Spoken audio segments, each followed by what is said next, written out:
Abigail, don't follow him. You don't know who he really is. Do I know who you really are, Silas? Tell me, who are you? I don't want to talk about me. I need you to understand who he is, who they are. They are not who they say they are. Well, apparently neither are you, my king. You are also not who you say you are, or who people believe you are. Do you really think the group doesn't know who you are? They can feel it, Silas. They can taste it. They know what is in your heart and what you are trying to do. So, let me help you. Abigail, don't! Put that knife down. I don't want to lose you like this, please! My king, you know it is what I have to do. You have always known this, so please stop trying to... What? Stop trying to do what? Abigail, what do you mean?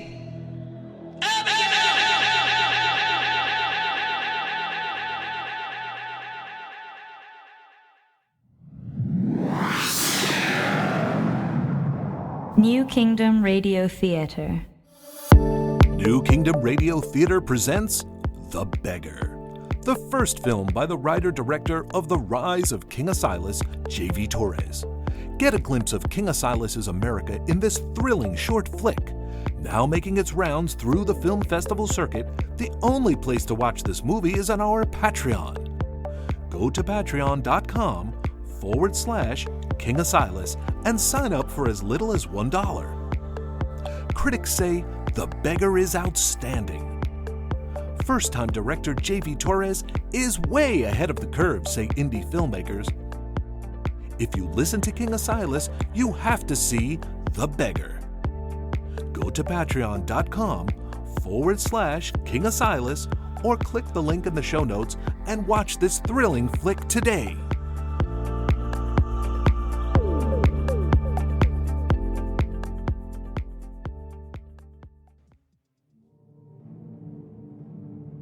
It has become a very dangerous time for me and for America. But I am the only one that knows just how grave the danger really is.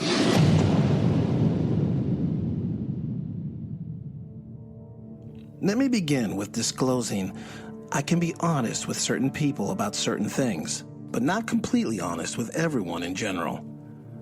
Not even with my wife.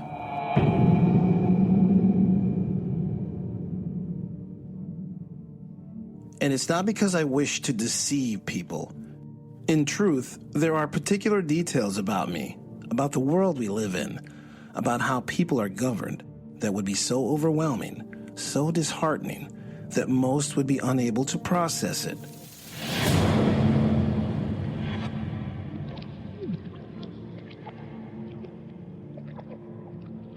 Perhaps this is a crude analogy, but when small children believe in Santa Claus and get excited about Christmas, well, this is a beautiful thing to marvel at as parents. We feel joy in this deception because children are innocent, and we know when they finally learn the truth, things change.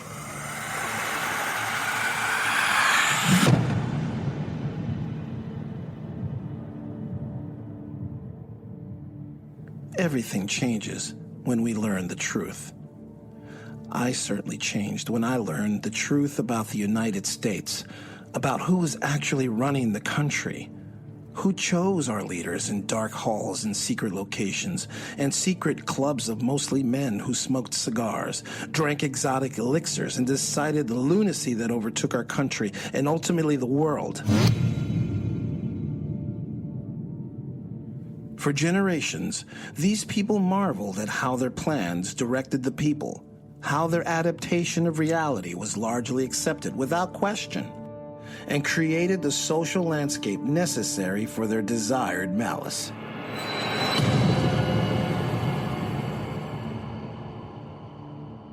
But unlike parents who find children's belief in Santa Claus as cute, these diabolical parents of society gazed upon their grand manipulation with zealous wickedness. The 1 How do I know this? Because I was one of them.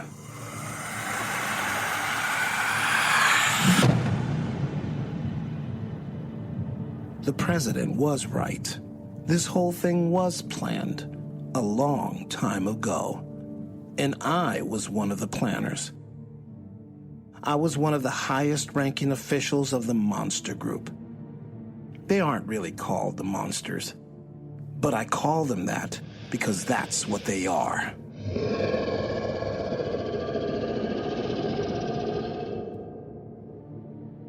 Most of them are not people like you and I. If people knew who this group was, where they came from, and who their leader is, well, let's just say Santa is just an anagram.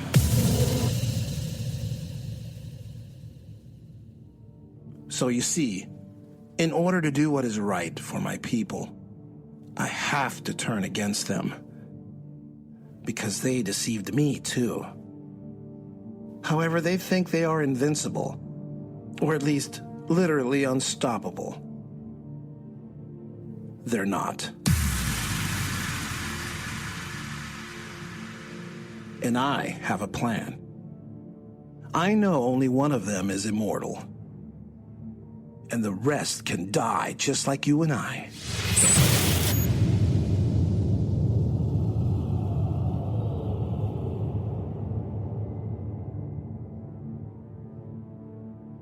As much as they know about my weaknesses, I also know theirs. And I have to fight this battle completely alone in the dark. I can only bring in some people, sometimes, and only do some things, because no one knows them like I do. And everything has to be perfect, or we will all pay a price far worse than what happened to the U.S. My one advantage is they underestimate me.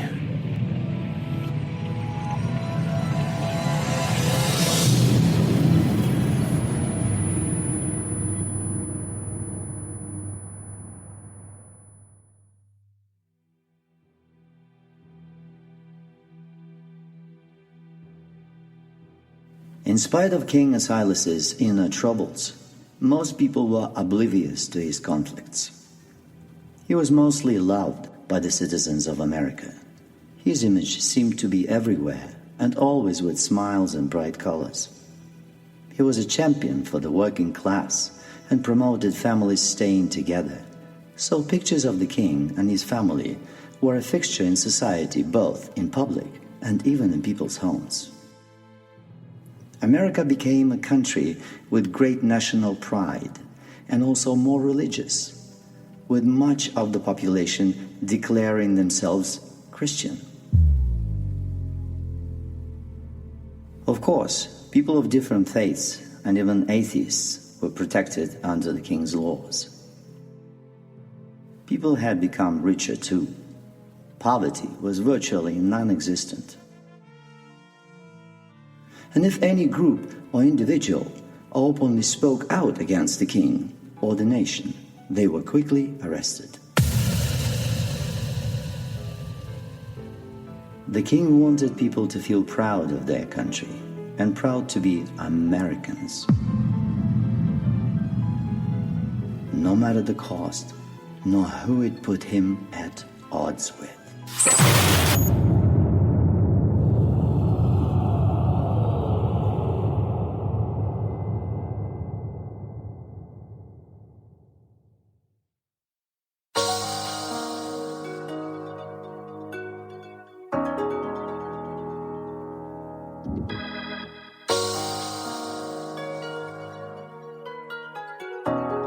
Let me medicate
Your Majesty, I understand you are heading to Washington tomorrow for the annual summer celebrations and to meet with England's King George. I imagine this is simply a matter of public relations, and I'm only mentioning this because at our last couple of sessions, you expressed immense irritability at the very mention of King George. And the more I thought about it, the more concerned I became. Was there something about England's king we should talk about? Perhaps you should have your meeting with him before your address to the people? I really like this new couch, Dr. Ezekiel. Oh, yeah, about King George. I would rather meet with him after. Besides, I've had a few conversations with him on the phone. I will say there's something very odd about him, but I don't want him to think I feel that way. You know, like when people say, don't show a dog fear because they can sense it. There have been studies that indicate subtle changes in biological chemistry and vibration emissions that animals are sensitive to, so yes, there is some truth to that. Something in his voice triggers something in me. It's like I know he's hiding something. Maybe he's trying to get into my head. Forgive me, sir, but if his goal was to get into your head, he's clearly succeeded. Good point. But here's the thing, Doctor. It's like he's possessed, and it's actually a demon speaking to me, not a man. Perhaps that doesn't make much sense, but it does make me very anxious. Not paranoid or scared, but a feeling similar to what I felt before I engaged the enemy in a gunfight. I realize it isn't the same thing. I'm trying to make sense of it. Demons again. Your Majesty, are your night terrors getting worse? I was sure you were making progress and were getting better control. You don't understand, Doctor. It is beyond problematic for me at this point. I find myself not wanting to sleep at all because of these nightmares, these night terrors, whatever you want to call them. Sir, let's take a moment to relax our minds. Whew. First, let's stick to the facts. There are no demons chasing after you. These are dreams of buried memories and guilt that manifest themselves as images in your sleep. They can't harm you, they just spook you. You are more aware of them. You can control your thoughts, your words, your moves in those dreams. Don't freeze, fight the freeze. Walk towards them, not away from them. Look, why don't we try this? Lie down on my new couch, Your Majesty, put your feet up, close your eyes, and sleep for a little while right here. It's the middle of the day. Perhaps sleeping in the daytime might give you a different experience. Okay, Doctor. No demons. Not here at this moment, anyway. So, hey, say, this is a comfortable couch. And I am very, very tired. I don't think I slept more than 2 hours last night. You need your rest, sir. I recommend you take some time right here to do that. Would you like for me to turn the lights down a little to help you relax? Sir? King Silas? It appears he is asleep. Let him rest now. I'll just write down the time. It's 12:09 p.m. Interesting.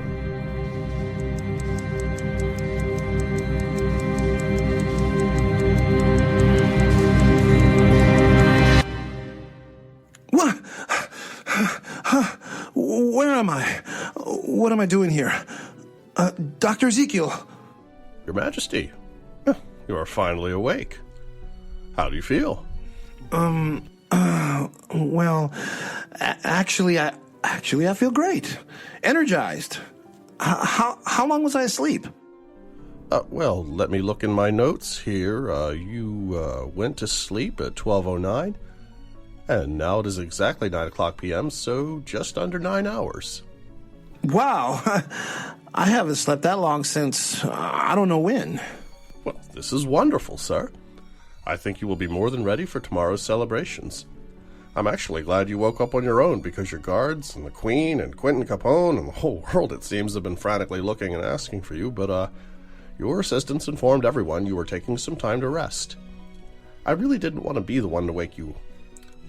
Sir, I'm sure cameras will be outside waiting for you. Do you want to freshen up first? Yes, I suppose I should. I probably look disheveled. Thank you so much, Doctor. And before you ask, I didn't dream anything at all. You know, sometimes dreams don't resurface until later. Well, I can't think of any dreams at this moment. Maybe I didn't dream anything at all. With any luck, I didn't. Thanks again, Doctor. You're welcome, Majesty.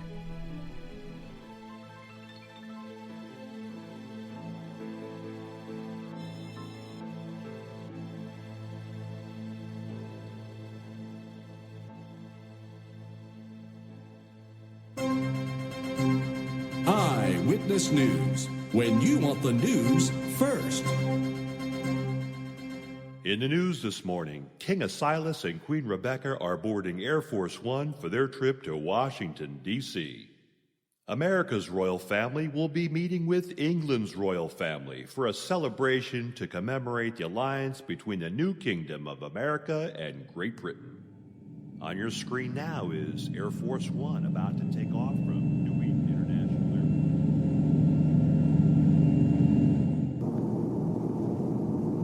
Rebecca, can I tell you something? I believe England's King George hates me. Why do you think that? He hasn't even met you yet. Or perhaps you set him off in a phone conversation. I know how you get sometimes. You really don't have any phone manners, my love. Capone thinks he hates me. He made a good point the other day, and you just alluded to the fact that this will be our first face-to-face meeting. I think he has avoided me as long as he could. I'm sure there's a good reason for that. Besides, you met with the Prime Minister a number of times. He's the one with the power in that country, not George. That's kind of the big joke, my love. In public, King George is a figurehead with no governmental powers. But behind the scenes, he's a high-level officer of that group.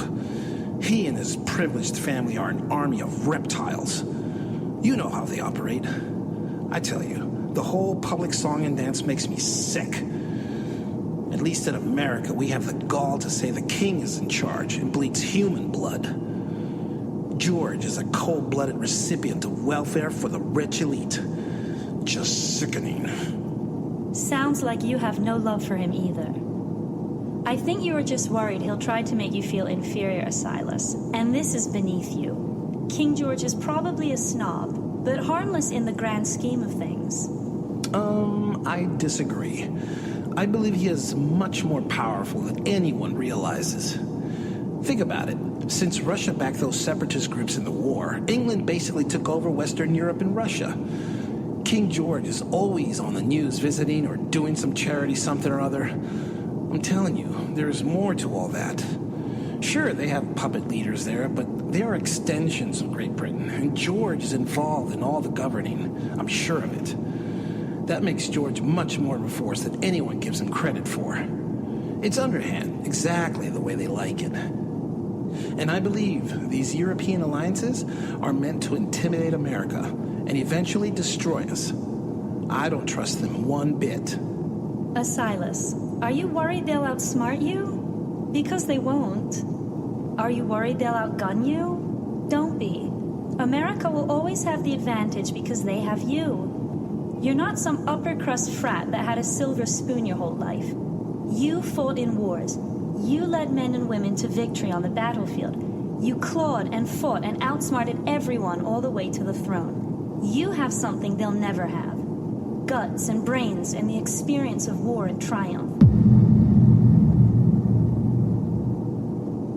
I will say this to you, my love. They will be arrogant and condescending when in reality they should bow and kiss your ring. God, I love you, woman. I mean, I really, really do. Never forget that, Asilas. Never forget who I am to you. And never forget that what you do on the world stage is for America. So take your personal feelings out of it.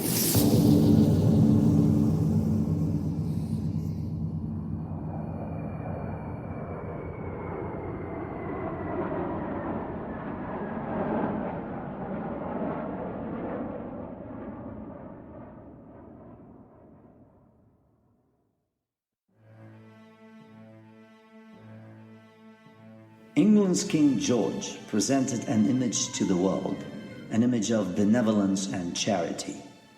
Much like Asilas, he was loved by his people. But unknown to everyone, King George was evil incarnate.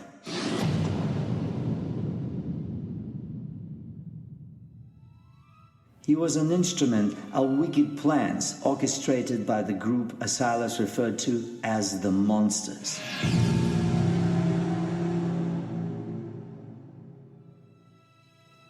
They, like so many, underestimated Asilas, and he eventually figured out who the conspirators were.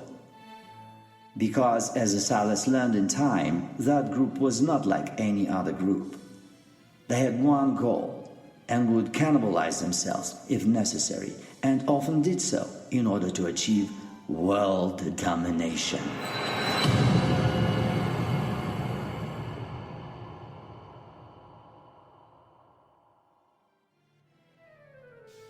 And at the center of it all was the Grand Trickster himself, an enigmatic figure that goes by the name of Beals.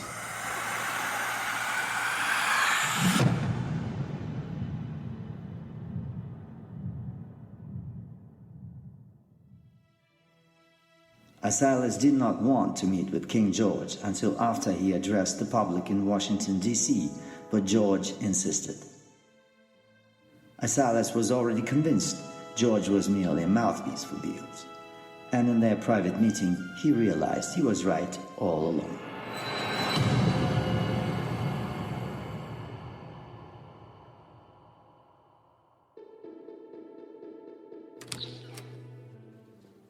Well, here it is, the Oval Office. This was once the most powerful office in the entire world. A pity, really. A funny thing I remember, when I first sat on the throne, someone whispered a similar phrase. Some say England once ruled the world, as Rome once had. But I never hear anyone reference America that way, to be sure. Perhaps not. But then, it doesn't surprise me since persons of your caliber seldom hear anything beyond the sound of your own voice. Oh, I see. As the U.S. President Bush II once eloquently put it, it's going to be the year of the sharp elbow and the quick tongue. I really don't wish to continue this dance, King George. So let's skip this song and get right to the kiss. Spare me your polished articulation, and just tell me in plain language why we stand among the ghosts of U.S. presidents. Against my wishes, mind you. Fine. Perhaps you would prefer shav talk, but I'll surely need to bathe afterwards. We hear you're planning a heist of Russia. How ironic they never recovered from your civil war. But really, their ineptitude does not make you their master, see? I've been sent to warn you, Asilas. Stand down. Well, George, at least your family can finally be proud of you now. It appears you have been promoted to desperate messenger boy. Apparently, you want to dance after all. Very well. Asilas, I understand you cannot possibly know the historical intricacies of world affairs, as you've spent so many of your years in bunkers or following orders on the battlefield. I don't blame you for being so ignorant in the dynamics of royal families in Europe that span centuries. You are in way over your head, you see? You're like what do you call them in America? Like a stupid redneck with no idea how to behave at galas or formal dinners. Surely, you'd prefer we have conversations at a pub, share cheap ale. That might suit your mood better. So let me help you understand something. You can come to the dinner, as you've bullied your invitation, but don't think for 1 second you will get to carve the meat. Let me tell you what, George. We're going to walk out of this office right now, and we are going to smile for the cameras, as is our duty. We will shake hands for the public, and when we depart each other, you will sit behind me at the podium, and you will smile and applaud when I finish my speech. And then you will return to your secret lair, and you will tell your superiors to send someone next time with a spine. I know you will do this, Your Majesty.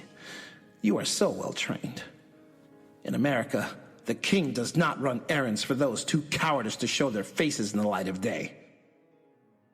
Now, as you would say, cheers. Very well. You've been warned. We've been a group for hundreds of years, Silas. We've been in this game for thousands. I wouldn't want to be you. You couldn't be me, George. I have the love of God in my heart. All you have are lies. Now, go sit behind me. Say, you hear that? You hear the crowds? They're cheering for me, George.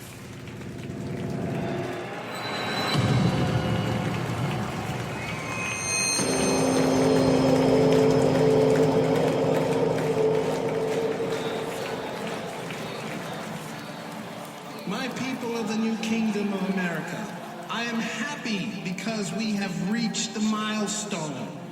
We are the only superpower in the world. We accomplished this by being united, by standing with each other as brothers and sisters, as God made us to be. We keep our families together. We support each other by buying goods from our neighbors' businesses. We grow together by not spending money we don't have. We did away with credit card debt.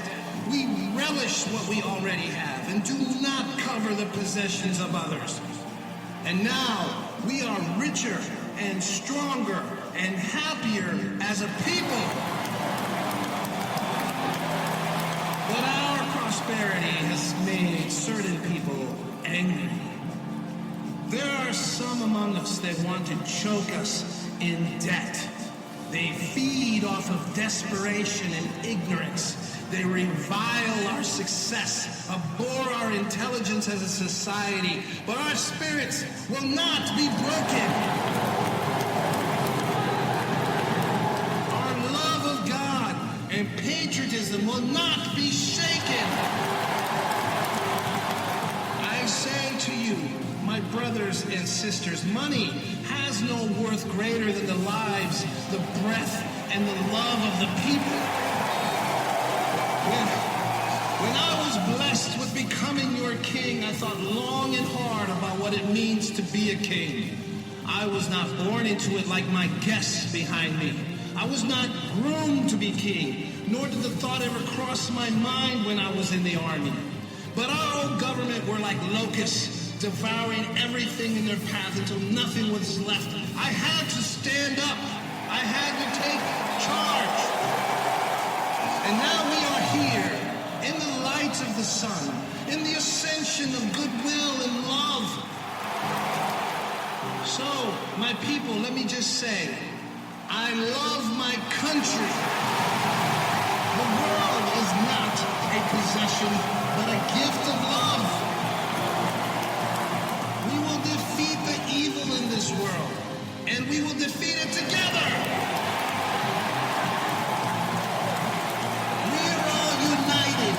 United under one God, we will prosper for 1,000 years.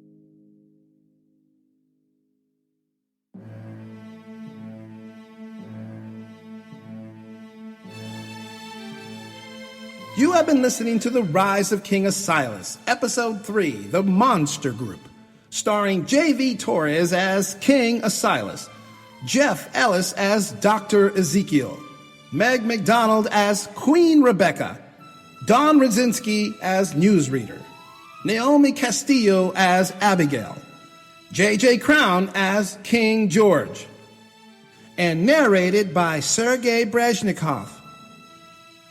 This episode features the song Medicate, performed by Maine.